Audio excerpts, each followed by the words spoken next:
Stay here. I'll call it.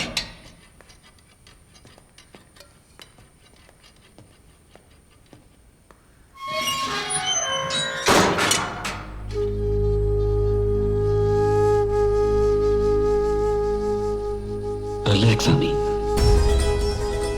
Control yourself. നീ അയാളെ കരയിക്കാനല്ല വന്നത്.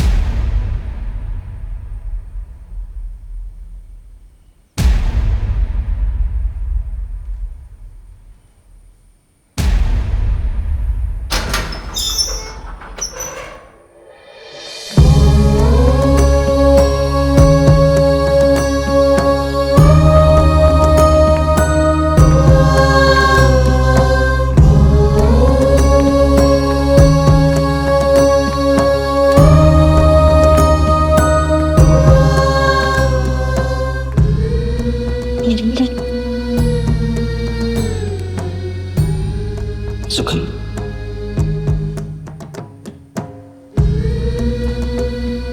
ഡെന്നീസ്, ബത്ലഹേമിലെ ഡെന്നീസ്. ഇവളുടെ എഴുത്തുകളിൽ ഒരു പൂർണ്ണ ചിത്രമുണ്ടായിരുന്നു നിങ്ങളുടെ. വെറുതെ പകയ്ക്കിനാവുകൾ കാണുന്ന കൂട്ടത്തിൽ നിങ്ങളുടെ ഫാമും എന്റെ മനസ്സിൽ വരാറുണ്ട്.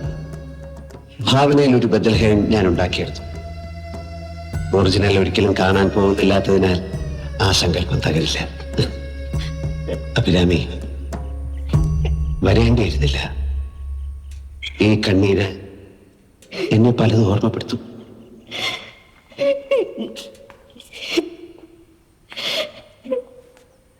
ജീവിതം അവസാനിക്കുകയാണ് എന്നുള്ള സത്യം തൂക്കുമരത്തിലേക്ക് പോകാൻ തയ്യാറെടുക്കുന്ന ഓരോ കുറ്റവാളിയെയും പോലെ എന്റെ മനസ്സും പിടയാറുണ്ട്. എല്ലാം തിരിച്ചു കിട്ടണമെന്ന് ആശിക്കാറുമുണ്ട്. പക്ഷെ ഞാൻ എന്നെ ജയിക്കാൻ ശ്രമിക്കുകയാണ്. തോൽപ്പിക്കില്ല എന്നെ. നിരഞ്ജൻ, ഈ ഒരു ദിവസത്തിന് വേണ്ടി ജീവിച്ചവളാണ് ഞാൻ. ഒരിക്കൽ നിരഞ്ജനെ കാണാൻ ഇതെന്റെ കഴുത്തിൽ നിരഞ്ജന്റെ കൈകൊണ്ട് കെട്ടിക്ക. ജീവിക്കുന്നെങ്കിൽ എന്റെ നിരഞ്ജന്റെ വിധവയായിട്ട്, മരിക്കുന്നെങ്കിലും അങ്ങനെ. ഇത് വാങ്ങിക്കൂ നിരഞ്ജൻ.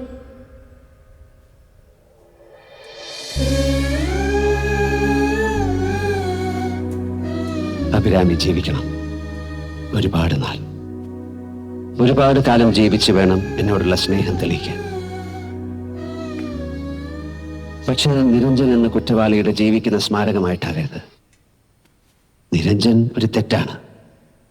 ആ തെറ്റിനെ ഗ്ലോറിഫൈ ചെയ്യാൻ ഒന്നും ഭൂമിയിൽ ബാക്കിയുണ്ടാവരുത്. ഞാൻ എന്നും നിരഞ്ജനെ സ്നേഹിക്കും. നിരഞ്ജനെ മാത്രമേ ഞാൻ സ്നേഹിക്കുള്ളൂ. അഭിരാമി നല്ല കുട്ടിയാണ്. നിങ്ങളൊരു നല്ല മനുഷ്യനും. രണ്ടുപേരും എനിക്ക് പറയാനുള്ളത് ശ്രദ്ധയോടെ കേൾക്കണം. പാപമെന്ന വാക്ക് കേട്ടാൽ എനിക്ക് പുച്ഛമായിരുന്നു. ഉടയാളൻ അടിമയെ ഭയപ്പെടുത്തി നിർത്താൻ വേണ്ടി മാത്രം ഉപയോഗിക്കുന്ന പദം. പക്ഷെ ജീവിതം എന്നെ പഠിപ്പിച്ചു ആ വാക്കിന്റെ അർത്ഥവും വ്യാപ്തിയും അതിന്റെ ചോരമണവും. ലക്ഷ്യമാർഗത്തെ സാധൂകരിക്കുന്നു. ലക്ഷ്യത്തിലെത്താനുള്ള വഴിയിൽ എന്തുമാവാം. ചോരപ്പുഴകൾ, കബന്ധങ്ങൾ, രക്തത്തിൽ അലിഞ്ഞു ചേർന്ന് പോയ വിശ്വാസ പ്രമാണങ്ങൾ. തെറ്റാണത്. അറിയാൻ വൈകിപ്പോയി. 1000 തൊഴിലാളി കുടുംബങ്ങളെ മുഴുപട്ടണങ്ങളിലേക്ക് വലിച്ചെറിഞ്ഞവനായിരുന്നു ബ്രജേഷ് മല്ലയ്യ എന്ന ഇൻഡസ്ട്രിയലിസ്റ്റ്. അയാളുടെ ബലത്തിന്, അയാളുടെ പണം കൊണ്ട് അയാൾ നിർമ്മിച്ച ഗവൺമെന്റും കൊല്ലാൻ തീരുമാനിച്ചു. ഞാനാണ് കാത്തിരുന്നത് ബോംബുമായി. കാറിൽ മല്ലയ്യ മാത്രമേ ഉണ്ടാവൂ എന്ന എന്റെ കണക്കൂട്ടലുകൾ തെറ്റി. അയാളുടെ 3 പിഞ്ചു കുഞ്ഞുങ്ങൾ, കൂടെ വൃദ്ധയായ അയാളുടെ അമ്മ, പിന്നെ നിരപരാധിയായ ഡ്രൈവറും. പക്ഷെ ഒന്നും എന്നെ തടഞ്ഞില്ല. 4 വയസ്സുകാരിയായ അയാളുടെ മകളുടെ അറ്റുപോയ കുഞ്ഞിക്കൈ എന്റെ ദേഹത്താണ് വന്ന് വീണത്. ആ കൈവിരലുകൾ അപ്പോഴും ചലിക്കുന്നുണ്ടായിരുന്നു. എന്തോ തിരയുന്ന പോലെ. എന്ത് നേടി, ഏത് ലക്ഷ്യത്തിലെത്തി? ബ്രജേഷ് മല്ലയ്യയ്ക്ക് പകരം മറ്റൊരാൾ ആ സ്ഥാനത്ത് വന്നു. വ്യവസ്ഥിതി മാറിയില്ല, വ്യക്തികൾ മാത്രം മാറി.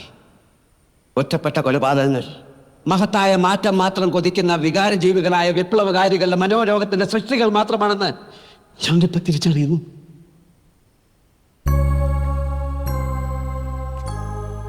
ആത്മാവ് ശരീരമെന്ന ഈ മുഷിഞ്ഞ വസ്ത്രത്തിന്റെ കൂടം വിട്ട് യാത്രയാകുന്ന നാളും കാത്തിരിക്കുന്ന എന്നെ വീണ്ടും ഒരു ഭാവത്തിലേക്ക് തള്ളിവിടാൻ അഭിരാമി നീ കാരണമാവരുത്. നിന്റെ ജീവിതം എന്നെ സ്നേഹിച്ചിരുന്നു എന്ന ഏക കുറ്റത്തിന് നീ പാഴാക്കി കളയാൻ തീരുമാനിച്ചാൽ അതിനെന്റെ തെറ്റാകും. ഞാൻ ചെയ്യുന്ന മറ്റൊരു പാപം അരുതഭിരാമി. നിന്നെ എനിക്കിഷ്ടമാണ്. എനിക്കൊരു ജീവിതമുണ്ടെങ്കിൽ അത് പങ്കുവെക്കാൻ ഞാൻ നിന്നെ കൂടെ വിളിക്കാമെന്ന് പറഞ്ഞതും സത്യമാണ്. പക്ഷേ ഇനി എനിക്കൊരു ജീവിതമില്ല. ബാക്കിയാവുന്നത് എൻ്റെ ആത്മാവ് മാത്രമാണ്. പാപപൂർവ്വം വ്യർത്ഥസ്വപ്നങ്ങളിലും പേറി അലയാൻ വേണ്ടി വിധിക്കപ്പെട്ടത് എൻ്റെ ആത്മാവ്. അതിന് മോക്ഷം കിട്ടാൻ ഡെന്നിസ്, നിങ്ങൾക്ക് അഭിരാമിയിൽ പിറക്കുന്ന മകനെ കൊണ്ട് എനിക്ക് വെളിയിടണം. എന്താ പറഞ്ഞത്? അതെ, അഭിരാമിയും ഡെന്നിസും നിങ്ങളൊന്നാവണം. ഒരുപാട് വർഷം തമ്മിൽ സ്നേഹിച്ച് ജീവിക്കണം. ഇല്ല, നടക്കില്ല. ഞാൻ അവരെ സ്നേഹിക്കില്ല. എനിക്കതിന് കഴിയില്ല. ഇല്ല നിരഞ്ജൻ, പ്ലീസ്. ആമിയോട് നിങ്ങളത് പറയാം. എനിക്ക് മാത്രമേ അഭിരാമിയോട് അത് പറയാൻ കഴിയൂ. തൂക്കുമരത്തിലേക്ക് പോകുന്നവനോട് അന്ത്യാഭിലാഷം ചോദിക്കുക എന്നൊരു ചടങ്ങുണ്ട്. ഇവിടെ ഞാൻ ഒരു വര യാചിക്കുന്നത് സാധിച്ചു തരേണ്ടത് നിങ്ങളും. ഡെന്നിസ്, ഈ താലി ഞാൻ സാക്ഷിയായി, എന്നിലൂടെ ഈ പ്രപഞ്ചം മുഴുവൻ സാക്ഷിയായി അഭിരാമിയുടെ കഴുത്തി കിട്ടു. ഇല്ല, ഇല്ല, അരുത് നിരഞ്ജൻ. അത് മാത്രം എന്നോട് ആവശ്യപ്പെടരുത്. ആ താലി എന്റെ കഴുത്തിൽ കെട്ടാൻ നിരഞ്ജന് വയ്യെങ്കിൽ വേണ്ട. പക്ഷെ മറ്റൊന്നിനും എന്നെ നിർബന്ധിക്കരുത്. ഇത് മാത്രമല്ലേ ഞാൻ ഈ ജന്മത്തിൽ നിന്നോട് ആവശ്യപ്പെടുന്നു. It's getting late sir, please. Dennis, മരണത്തിന് മുമ്പ് ജീവിതത്തിൽ ഇത്ര നാളും കണ്ടതിലെ ഏറ്റവും സുന്ദരമായ കാഴ്ച ഞാനൊന്ന് കാണട്ടെ. സുമംഗലിയായ അഭിരാമി തൂക്കുകാരന് മുന്നിൽ നിൽക്കുമ്പോഴും എനിക്ക് ആ ചിത്രം കാണണം മനസ്സിൽ. അഭിരാമിയും ഡെന്നിസും സങ്കല്പത്തിൽ ഞാൻ സൃഷ്ടിച്ച ബെത്ലഹേമും. Dennis, please Dennis. ഞാനത് അനുവദിക്കില്ല. നിരഞ്ജനില്ലാതെ എനിക്കൊന്നും വേണ്ട. എനിക്ക് വേണ്ട ഒരു ജീവിതം.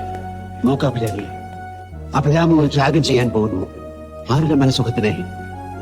എനിക്ക് വേണ്ടിയാണെങ്കിൽ ആ വേദന കൂടെ ഞാൻ അനുഭവിക്കേണ്ടി വരും. നിനക്ക് നിരഞ്ജനെ ഇഷ്ടമാണെങ്കിൽ, നിരഞ്ജനെ ആശ്വസിപ്പിക്കാനാണെങ്കിൽ അഭിരാമി അപ്പൊ എന്നെ അനുസരിക്കാണ് വേണ്ടത്. Mister Niranjan, sorry sir, it's enough sir. Come on Dennis, for God's sake, please. How can I? Dennis, I beg you, please. Please. Dennis, please.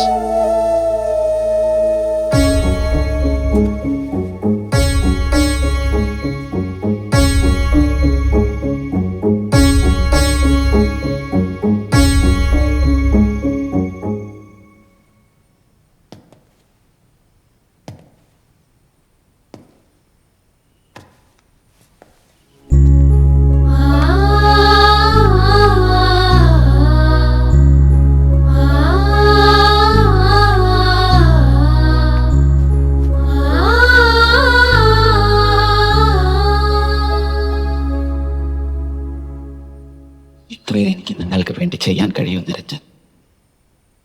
Ami എന്നോട് ഓർക്കട്ടെ. ഇല്ല ഡെന്നിസ്, ഐ നോ ഹർ. എല്ലാം മറന്ന് അവൾ നിങ്ങളെ മാത്രം സ്നേഹിക്കും. ഈ ഒരു മറയ്ക്കപ്പുറം വന്ന് നിങ്ങളുടെ നെറുകയിൽ കൈവച്ച് അനുഗ്രഹിക്കാൻ എനിക്ക് കഴിയില്ല. ദാ തൊടാതെ ഞാൻ തൊട്ടിരിക്കുന്നു. എന്റെ ഹൃദയത്തിൽ നന്മ ബാക്കിയുണ്ടെങ്കിൽ അത് മുഴുവൻ തന്ന് ഞാൻ നിങ്ങളെ അനുഗ്രഹിക്കും. ഞാൻ പോവുകയാണ്. സമയം കഴിഞ്ഞു. തിരിഞ്ഞു നോക്കില്ല. ഞാൻ തിരിഞ്ഞു നോക്കില്ല. എന്നുള്ള നോക്കിയെങ്കിൽ എനിക്ക് നിങ്ങളെ കാണാൻ കഴിയില്ല. എന്റെ കണ്ണു നിറഞ്ഞ് എല്ലാം പറഞ്ഞു പോകും. എനിക്ക് ഈ ചിത്രം മതി. ഈ ചിത്രം. Good luck, my friends. Good luck.